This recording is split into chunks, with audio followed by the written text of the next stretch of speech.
Лаге дарбыздар пышып, мына ушинтип базарларда сатылып баштады. Жалпыңыздарга assalamu алейкум. Жалпы биздин YouTube көрүүчүлөр, так маалымат каналыбыздын катталуучулары, алыста иштеп жүргөн биздин мекендештер, амансыздарбы? Чыгарылышыбызды кайрадан ноокаттанып улантабыз. Бүгүн 10-июнь 2024 жыл, апта күнгө бүгүн аптанын дүйшөмбү күнү, понедельник, сааттын жебеси 14:07. Сиздерге адаттагыдай ноокаттагы валюта курс бааларын тааныштырайын. Капитал банк сатып алуу боюнча айтсак, доллар 86.80, евро 93.30, рубль болсо 0.97. Долларды караңыздар, 86га түшүп калыптыр. Анан дагы достор, алдыда буюрса сиздерге дагы башка курстарды да көрсөтөмүн. Каналда биринчилерден болсоңуздар, сөз түрдө подписаться кнопкасын басып коюңуздар. Мына ушундай лайкты сөз түрдө аябай дагы басып койсоңуздар, бизге колдоо болот. Коммерциялык Кыргызстан банк көрсөтө кетейин, мына ушундай кычыктан.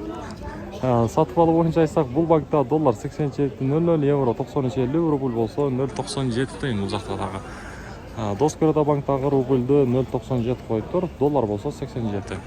Анан дагы туугандар, жалпы Москва шаарында иштеп жүргөн биздин мекендештер, эгерде сиздерде заграница маселеси болуп жаткан болсо, кимде ким кирди чыкты кылдыра турган болсо границага, мен сиздерге өзүмдү көрсөтө кетейин, ишеничтүү болуш үчүн Шергазы деген баланы сунуштаймын.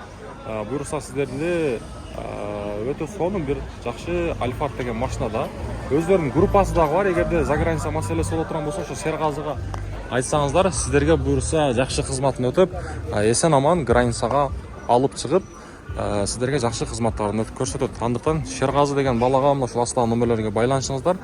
Заграница маселеси болсо, тааныштарга да жөнөтүп коюңуздар. Буюрса биздин атыбыздан барсаңыздар дагы арзандатуу болот. Акча алмаштыруу жерди көрсөтөбүз. Доллар бул жакта 87, рубль болсо 0.965. Алыстан мен сиздерге эми Азия банк көрсөтө кетейин. Бул жакта дагы рубль 0.97. Туугандар, мына ушундай. Жогоруда айткандай биз менен бирге болуп туруңуздар. Буюрса жаңылыктан болсо сиздерге көрсөтүп турабыз.